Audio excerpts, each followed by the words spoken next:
Smoke rose from the ground like silent ghosts, and every soldier looked around with shaking hands. Because they knew something was near, but they could not see it yet. And that was the worst part of all. The forest was quiet, but not peaceful, and the silence felt heavy, like something was holding its breath in the dark. No one wanted to be the first to speak, because they feared the sound might call the beast. Everyone knew the stories, and no one ever joked about them, because the stories were real. It had claws longer than a man's arm and teeth like black steel and eyes that glowed red, even when there was no light.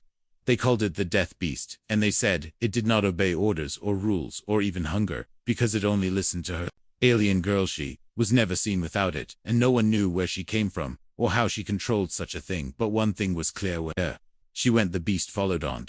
Where the beast went, no one survived. Her name was Carol, and she had skin like soft stone and long silver hair that moved like water when the wind touched it, and eyes that were too sharp and too calm at the same time. She did not smile, and she did not speak, unless she had to. Some said she used to be a warrior from the far moons, and others said she was raised by the beast itself in the wild caves, and some even said she was the beast in disguise, and the girl was just a shell. But no one dared ask her, because they were too afraid to get close. When she walked through the battlefield with her silent steps and cold eyes, even the boldest commanders moved aside, and when the beast followed her with its low growl and slow steps, the air itself seemed to stop moving. It was bigger than a tank and faster than a shadow, and yet it never struck without her command. They had seen it tear through armored walls and crush enemy ships with one swipe of its claw, and yet it never once harmed her. She would place her hand on its thick fur and whisper words in her own language, and the beast would bow its head like a servant. No weapon worked on it, no poison, no fire, no trap, and every plan made to kill it ended with screams and silence. So they stopped trying, and they just watched from far away, and told every new recruit to pray. They never saw the girl and her beast together, but one human did not pray. His name was Jack, and he had seen war and pain and monsters in many forms, but he said the real monsters were the ones hiding behind fear. He asked questions no one wanted to answer, and he went where no one wanted to go. And one day he stood in front of the high command and said he would find the girl. The room went quiet, as if his words had broken something. "You are a fool," one officer said, and the others nodded. But the general leaned forward with a strange look and gave Jack one mission: go to the Red Forest where she lives, and come back with proof she exists, or don't come back at all. Jack packed light and smiled as he walked toward the woods, because he had always believed fear was a myth. The sky grew darker as he entered the forest, and the trees stood tall like giants watching him pass between them. He heard whispers in the leaves and distant growls that echoed without a source, and he knew he was being followed, but he did not run. He kept walking with calm steps and open hands, and no fear in his eyes. Somewhere between the shadows and the silence, something large moved behind him and stopped breathing. Loud and slow, like thunder trapped in a chest. He turned around slowly and saw nothing, but he knew it was close. He whispered hello into the air, not to challenge, not to beg, just to speak. The air shifted. A shape appeared between the trees, tall and wide, and glowing faintly red from its eyes. The beast stood there watching him with deep hunger, but also confusion. It stepped closer, slow and heavy, and still Jack did not move. He looked up and said, "You are not a monster, you are just misunderstood." The beast tilted its head, and behind it came soft footsteps, and the girl appeared. She wore dark armor, made of bone and cloth, and her eyes were fixed on Jack like knives. "You should run," she said in a voice like quiet wind. Jack smiled and said, "I think I was meant to find youth." Beast growled and stepped between them, and the forest seemed to breathe. In Carell raised one hand, and the beast stopped mid-step and sat. She walked closer and looked into Jack's eyes and asked, "Why are you not afraid?" Jack said, "Because I have seen fear, and it never looked like you." Carell did not smile, but something in her face changed. She turned to her beast and whispered something soft. The beast lay down beside her like a dog beside its master, and for the first time in years, Carol allowed a human to live after seeing them both, because something about this one was different. Something even the beast could sense. The trees stood like ancient guards, watching every step Jack took, while branches whispered secrets only the forest could understand, and the light grew thin. Like it, too, was afraid to go any deeper. The air felt heavy, not with heat, but with a strange pressure, like something strong and silent was watching from behind every leaf. And Jack could feel it, but he did not stop, and he did not reach for his weapon. Each step crunched softly under his boots, and each sound made the small creatures vanish into the undergrowth, as if they too feared what ruled this place. Somewhere above, a bird cried, and then fell silent, as if it had remembered where It was Jack moved with slow, calm steps, not hiding and not rushing because he knew fear could make him loud, and loud was death in a place like this. He remembered what the old scout had told him before he left camp, that no one who went looking for her ever returned, and if the girl didn't get you, the beast would. But Jack was not looking to fight, and he was not looking to capture her either, because something deep inside told him this was not just another mission, and not just another ghost story. He believed she was real, and he believed she had a reason for keeping the world out, and he wanted to know what it was. The scanner on his wrist blinked once, then went dark, its signal swallowed by the forest like it had been eaten by the trees. And Jack did not panic. He simply removed the device and dropped it on the ground. He walked farther into the red forest, where the light barely touched the ground and moss covered every root like soft blood, and the deeper he went, the quieter everything became. And then it happened. A low sound rolled through the forest like thunder buried deep under the earth, and Jack froze, not because of fear but because he knew that was not a normal sound.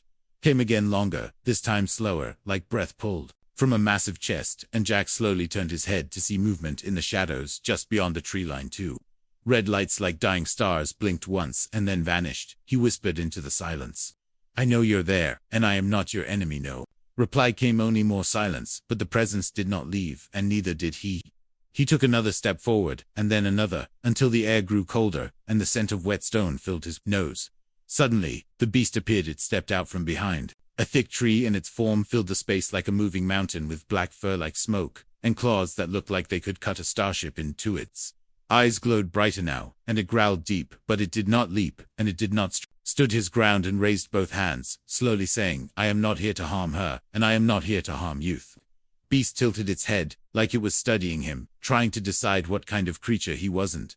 Then she stepped out from behind the beast. Corel looked the same as the first time he saw her, but there was something sharper in her eyes now, something that asked questions. Without speaking them, she walked past the beast, without fear, and stopped just a few steps in front of Jack, who still had his hands raised.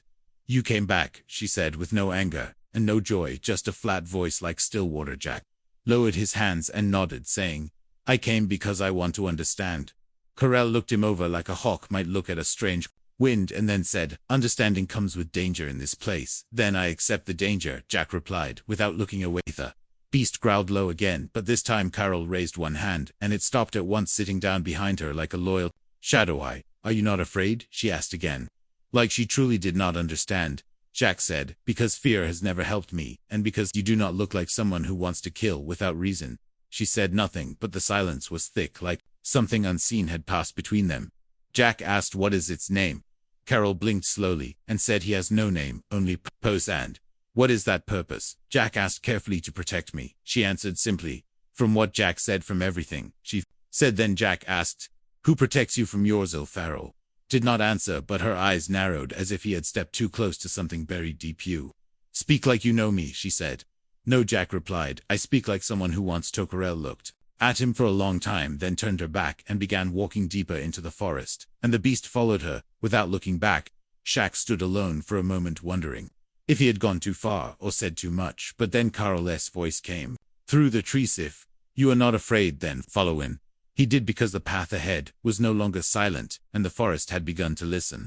The sky above the forest stayed hidden behind thick leaves, and the wind moved like whispers from a sleeping god, and Jack followed the strange girl and her beast through the wild roots and quiet shadows, without knowing where he was going or what would happen next. Corel walked ahead with calm steps and said nothing, while the beast moved beside her like a silent storm, and Jack stayed close behind, watching them both and feeling the weight of eyes in every branch around him. Birds did not sing here, and no animal dared to move when the beast passed by, and even the trees seemed to lean away from its presence, as if nature itself feared what Carol had brought into the world. After a long time, she stopped near a broken stone arch, half eaten by moss and vines, and turned to Jack with cold eyes that seemed to look through his skin and into his blood. "This is your last chance to turn back," she said, with a voice as still as glass, "because no human has walked this far and stayed whole, and no one who comes here leaves without change." Jack stood firm and answered softly, "Then I will take the change and keep walking, because you told me to follow, and I did." Corel looked at him and did not reply right away, and her hand rested on the thick fur of the beast, whose red eyes stared at Jack without blinking. He felt no fear, but he felt something deeper, like he was being measured by a creature older than war and wiser than Hatu. "Are strange for a human," Carol said, and her tone was not insult, but truth in the forest around them. Listen, Jack said, maybe I am, but you are a stranger still, because you speak to me when others only kill, and you let me come near when others would send me away. Carol stepped closer, and for a moment, Jack thought she might strike him, but instead she raised one hand and pointed back toward the way they had come. You have seen enough, she said. Now leave and forget this place. Jack looked past her at the beast, who had lowered its head and now sat like a waiting statue, and he took a breath and said no. Carel's eyes narrowed, and she said no, and her voice had more steel than before. Jack nodded and said, I will not leave, because I do not think you want me to, and I do not think your beast wants me to, either. The forest went silent, and then the beast stood slowly and moved between them, placing its huge form in front of Jack like a shield. Carol's eyes widened and she stepped forward, but the beast let out a soft growl and did not move it. It was not a growl of anger, but of warning, and Carol stopped. You dare disobey, she whispered, not to Jack but to the beast, and her voice was sharp with something close to her. The beast looked at her and lowered its head again, but stayed between them. And Jack understood then that this creature was not just a weapon, and not just a guardian, but something far more complicated. It sees something. Corral, Jack said softly. Maybe something you do. Not. Corral turned away and walked to a fallen log and sat without speaking, and Jack followed and sat across from her, while the beast lay near them with one eye always open. For a while they said nothing, and only the wind moved between them, and Jack thought she might ask him to leave again, but she did not. Instead, she spoke of the day she found the beasts. She had been just a child when her world burned and the soldiers came and took her family, and she had hidden in the caves for 3 nights without food or light, and she had found the creature bleeding in the dark. It had been small then, and scared and half dead from fire and blades, and something in her had reached out, not with words, but with pain, and the creature had answered her with silence and loyalty. They had grown together in the dark and escaped through tunnels no one else could find, and ever since that day, the beast had followed her, and killed for her, and lived only for her. Is not a pet, she said. It is part of me. Jack nodded slowly and said, I believe that, but I also believe it just chose me, and not because I commanded it, but because I saw you, and did not turn. Awaker looked at him, and for the first time, her face softened like a stone, warmed by sun, and she said, maybe it chose you, but I have not. Then choose. Jack said simply. She stood and walked past him, and her hair brushed his shoulder like a whisper of wind, and she said, come if you will, and stay if you dare, but do not ask for more than I can give. Jack stood and followed, and the beast rose as well, and walked beside him without growl or command. And so the human stayed, not because he was told to, but because the forest itself seemed to accept him. And the beast, that once made armies run, had allowed him to remain, and Coral no longer told him to leave, because some part of her had started to wonder what might happen if he stayed. Far beyond the forest, where Carol and Jack walked, the human commanders gathered around cold maps and warm lies, speaking of duty and danger and fear. They did not trust Jack anymore, and they feared what the forest was hiding, because signals from the deep scanners had gone dark, and even the drones that flew above the trees never came back. Some whispered that the alien girl had killed him already, and others said he had gone native and broken his oath to Earth. No one wanted to believe the truth, that maybe something powerful lived in those woods, and maybe Jack had found it, and maybe he had chosen it over them. So they sent the hunters black armor. No names, no questions, just fire and orders and silence. 12 drop pods landed near the forest edge, and smoke rose before the first boot touched the soil. They moved fast, and without words, their boots crunching the leaves, and their helmets glowing red as they entered a place where the wind had never known. Firecrill felt them before they arrived. She stood still, in the middle of a clearing, with her hand resting on the beast's head, and her eyes looking far past the trees, like she could see something no one else could. Jack stood beside her, confused and alert, because the air had changed, and even the birds had stopped flying. She whispered, they are coming, and Jack knew she meant humans. He asked why, and she said, because fear does not sleep. The beast stood, and its muscles tensed like a bow drawn tight, and its growl was not loud, but it shook the branches above them. Corral turned to Jack and said, if you wish to live, you must go. Now Jack stepped closer and said, not without you. Stared at him, and something deep behind her eyes moved, but she said nothing. Then the fire began. Orange lines of heat slashed through the trees, and flames licked the bark, and the smoke rose like warning flags. The soldiers came in fast lines with rifles raised and scanners blinking, but none of them saw the trap. The forest itself seemed to twist and push against them, and the beast moved like a shadow behind their backs. One soldier fired at a moving shape, and the bullet struck a tree. Another screamed as a blur of fur and teeth tore through his armor like paper. Jack ran into the fire and shouted, stop, but no one listened. He saw Carol standing on a stone with her arms out, and her eyes glowing with sorrow and rage, and he knew this was not what she wanted. A blast threw him to the ground, and when he looked up he saw the beast above him ready to leap. He raised one hand and said, "No, not them, not now, not like this." The beast paused and looked at him, with eyes like deep blood, and Jack saw confusion in them, like the beast was torn between two voices. Carol stepped forward and whispered something in her language, and the beast lowered its head but did not leave. Jack turned and saw the soldiers aiming at her, and he shouted, "Stop!" again, and raised his arms, but they fired anyway. One shot grazed her shoulder, and she fell to her knees. The beast roared, and the ground shook, and the fire died as the sound passed through it. But Jack stood between them, and raised his body like a shield and shouted, "Please no more." Carol looked up and saw him standing there with smoke on his skin, and fear in his voice, but not for himself, and she saw something that made her heart freeze. The beast was not angry, it was waiting for her word. She whispered again, and it backed away slowly, watching the soldiers with hate, but holding itself in silence. Jack turned and shouted, "Stand down," to the soldiers, and for a moment no one moved. Then one by one they lowered their weapons, and the smoke began to clear. Carol stood slowly and held her bleeding arm, and looked at Jack with new eyes. "You stopped him," she said, and Jack said, "No, he stopped himself. I only asked." The forest was quiet again, and the fire had left nothing but black marks on the ground. The soldiers looked around at the wreckage, and at the beast, and at Jack, and none of them knew what to do. The commander spoke into a device and said, "The mission is done. Fall back," and his voice shook like he had seen something that should not exist. Carol walked away from them all into the deeper forest, and the beast followed close behind, and Jack watched her go. Then she stopped and looked back, and her eyes met his. She said nothing, but her look was clear. She had not asked him to come, but she had not told him to leave either. And as the last of the soldiers vanished into the trees, Jack stepped forward and followed the girl and the beast into the smoke in silence. Once more, because he had seen enough to know this was not the end, it was only the beginning. The forest held its breath as the soldiers pulled back through broken trees and burned roots, and not a single voice rose above the crackling ash, because they had seen what should not be possible, and they could not explain what had just happened. Stood quiet beside the fallen log, where the beast now rested its huge head on its paws, like a tame guardian, but the tension in its body still shook the ground. With every breath Jack sat across from her, wiping smoke from his face, and looking at her wound with worry, because the shot had gone deep, and her blood was darker than his, and thick like sap, but she had not complained once.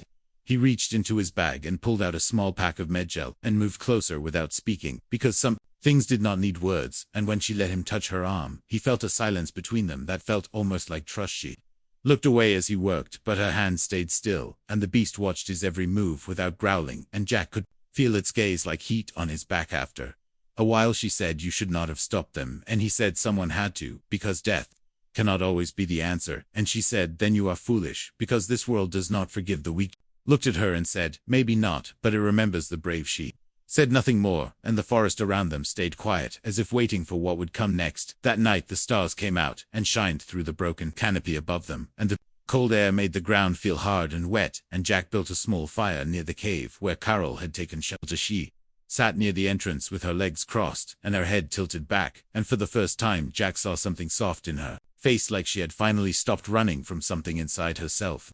The beast lay beside her with its eyes half closed, and its breathing slow and heavy, and Jack wondered if it ever truly slept. He asked her how it listens to you so closely, and she answered, "Because it knows what I am." And Jack said, "And what are you?" And she replied, "I am the last of those who still speak the old truth." He asked, "What truth is that?" And she said, "The one that says strength is not in how loud you shout, but in how long you stand, and that silence does not mean weakness." Jack nodded and looked into the fire, and said, "Maybe your beast sees that in me too." And she said, "Maybe, or maybe he just likes you more than he should." That made Jack smile, and Carol almost smiled too, but the moment passed, and the wind picked up, and the fire danced higher. Suddenly the beast lifted its head, and growled low and deep, and Carol stood in one swift motion, with her eyes glowing like blue fire, and Jack jumped to his feet, ready for anything, but it was not soldiers. This time it was a drone, small and silent. It floated just above the trees, blinking red and green, and its camera focused on the fire and the people below. Carol raised her hand, but before she could call the beast, Jack shouted, "No, wait," and stepped in front of it. The drone scanned his face and sent the signal back to the command center, and then vanished into the dark sky like a ghost with metal wings. Carol looked at Jack with hard eyes and asked why, and he said, "Because they need to know I am still alive and not a traitor." And she said, "You are a traitor to them already." And he said then, "Let me show them the truth." The beast walked to Jack, and placed its head against his chest, and let out a low breath that felt almost like a sigh, and Carol stared at the scene with something close to disbelief. "You should not have that kind of hold over him," she said, and Jack replied, "I did not ask for it, and I did not force it. He chose, and maybe that scares." Carol looked away and said nothing, because his words were close to something she had never spoken. Later that night, as the fire turned to embers, Jack sat with his back against the cave wall, and the beasts curled beside him like a shadow made of fur and muscle, and Carol stood just outside looking up at the stars that never seemed to move. She whispered to the sky in a voice so soft the wind barely carried it, and Jack did not ask what she said, because he knew it was not for him. But the beast heard and lifted its head once, then closed its eyes again. When morning came, they packed their things and walked deeper into the wild with no map and no path, and Carol said, "They will come again with more fire and more hate," and Jack said, "Then let them come, because this time we will not run." The beast walked beside him with its eyes scanning the trees, and Carol walked on his other side, and though none of them spoke, they all knew something had changed, not just in the forest but in each other, and the silence between them was no longer empty, it was full of things that words could never hold. The stars above the forest had started to fade as the first light of morning touched the trees, and the ground held a strange stillness, like the earth itself was waiting for something to begin. And Jack woke to the sound of slow breathing and the weight of the beast's presence beside him, and for a moment he thought he was still dreaming, until he opened his eyes and saw Carol sitting alone by the river, her reflection staring back at her from the water like a memory. He stood and walked to her without speaking, and sat beside her with the cold river mist curling around their legs like smoke from a quiet fire. Carol spoke first, and her voice was soft like a leaf drifting through the wind, and she said, "They will not stop until I am gone and you are brought back in chains." Jack looked at her and said, "Then let them come, because I will not go back without you, and I will not let them take you." She did not answer right away, and her eyes stayed on the water, where a single bird dipped its beak and flew away without a sound. "You should not have come back that day," she said, "not when the fire rose, and not when the bullets flew, and not when the beast was ready to kill for me." And Jack replied, "Maybe not, but I did, because something in me knew you were worth more than the fear they gave you." Carol turned her head and looked at him, and in her eyes was something he could not name, not trust, and not love, but something real and ancient and deep. Before she could speak, the beast stood and growled low with its fur rising like smoke, and Jack was on his feet before the sound ended, because he knew that growl now, and what it meant. Carol rose too, and said, "They are near, and this time they bring chains, not fire." Out of the trees came black armor, and silent guns, and red visors, and not one voice spoke, as the soldiers surrounded them, moving like shadows, trained to kill. One stepped forward and spoke into a loud device, and said, "Jack, you are under arrest for desertion and treason. Lay down your weapon and step away from the aliens." Ket had no weapon, but he stood firm and said, "I will not leave her, and I will not follow you." And the soldier replied, "Then you will die with her," and lifted his rifle. The beast roared, and the trees shook, and the soldiers raised their weapons, but Jack shouted, "Wait," and stepped forward with his hands open, and his voice strong. "You want me? Then take me, but leave her alone. She has done nothing to you. She has protected her home, and nothing more." Carol looked at him, and her mouth opened like she wanted to stop him, but no words came, and her hand reached out, but did not touch him. Soldiers moved forward, but the beast stepped in front of Jack and bared its teeth, and its eyes glowed with a fire that came from more than anger and more than loyalty. One of the soldiers fired, and the shot hit the ground near the beast, and the beast lunged, but Carol called its name, not a name but a sound, only it knew, and it stopped just before it struck. Jack turned to her and said, "Run now, I will hold them." And she said, "No, I will not run from this. I am tired of running." She stepped beside Jack and faced the guns with her chin raised, and her voice calm, and she said, "If you take him, then take me too. But know this, my beast will not forgive you, and neither will I." Commander hesitated, because no one had expected the human and the alien to stand as one, and the scanners blinked red with warnings, and the heat from the beast made the air shimmer. Then the commander gave the signal to retreat, not because he feared them, but because something in the air felt wrong, and no one wanted to be the first to die. That death, the soldiers faded back into the trees, and Jack let out a breath he had been holding, and turned to Carol and said, "You did not have to do that." And she replied, "Neither did Youth Beast," sat down with a heavy breath, and the sun finally touched the forest floor, and for a moment all was quiet. Again Jack took Carol's hand, not in love, but in choice, and said, "I will not leave you, and if they hunt us, then they will have to chase us across every world." Carol nodded, and said, "Then we run not from fear but toward freedom." They packed their few things, and left the river behind, and the beast led the way with its nose to the wind and its ears sharp for danger. They were hunted now, not just by soldiers, but by old laws and cruel eyes that did not understand what had happened. But Jack had made his choice, and Carol had made hers. And the beast had chosen them both long before either of them knew what that would mean. The sky above them turned gray, as the clouds gathered like watchers, and the wind whispered across the hills with voices that seemed to speak of old stories forgotten by time, and Jack walked beside Carol, without speaking, because their path was no longer just one of escape, but one of becoming. They had crossed rivers, climbed cliffs, and moved through silent valleys where nothing dared follow, and always the beast walked ahead or beside, sometimes vanishing into the dark, only to return with silent warning eyes that kept them safe from ambush and shadow. Carol had changed, and Jack could see it, not in her face, but in her steps, and in the way she looked at him. Now, like he was no longer a stranger from another world, but someone who stood with her against everything they had once feared. The beast too had changed, because now it waited for Jack before it moved, and sometimes brushed against his side like a silent question, asking if he still meant what he said. In the fire and in the smoke, Jack never turned away. They reached a ridge that looked over a valley of green mist and tall stones, and Carl said, "This place is sacred to my people, or it used to be, before the war came and turned the ground into memory." Jack asked, "What is here?" And she said, "Silence, not the kind that kills, but the kind that remembers." And he understood. They made camp under a wide stone arch that had once held symbols now worn away by rain and time, and the beast curled near the opening, like a living wall of fur and breath. That night, as the stars came out in full, Carol sat beside Jack and said, "I was ready to die before I met you, and now I do not know what I am ready for." And Jack said, "Maybe that is the beginning." She nodded and looked into the fire and said, "Do you know what the beast is?" And Jack said, "I thought I did, but now I think he is more than even you." No. Carol looked at the beast and said, "He was born in a lab, not of nature, but of war. They wanted a weapon, one that could not be broken or tricked or stopped, and they used my blood, and the blood of hunters, and the mind of something they could never understand. But when he was born, he did not follow their voices. He only listened to Minye, was supposed to help them shape him into a tool, but instead, I ran and he ran with me, and we have never been apart since." Jack said then, "He is not your pet." And she said, "No, he is my shadow and my shield, and maybe something more." The fire cracked, and Jack leaned back and said, "I think he chose you." And she said, "I think he chose you too," before either could speak again. The beast lifted its head and growled, not loud but deep and long, and they both stood with hands ready, and eyes wide. From the trees came machines, not soldiers, but drones with blades and lights and no mercy.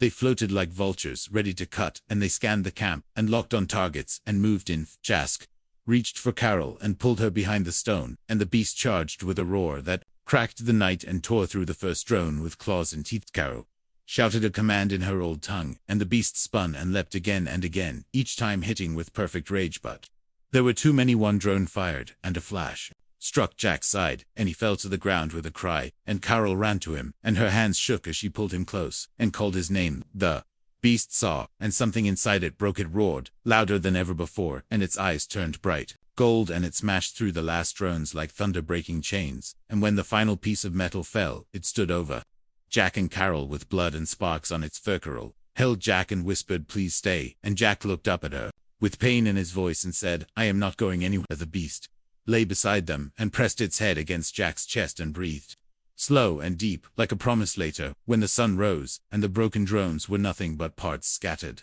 in the dust, Carl stood with Jack, leaning on her, and the beast walking beside them. She looked at Jack and said, "I never believed the stories that said love could break fate." And he said, "Maybe it cannot, but it can break fear." The beast looked at them both and let out a soft sound, not a growl, not a roar, just a sound like wind through leaves, and then it walked ahead, leading them. Once more they followed, not as prey, not as fugitives, but as something new, something no army could understand, because the girl who once walked alone now walked with a man who chose her, and the beast who once obeyed only rage now protected something far greater than orders. It protected love, and the world would never be the same again.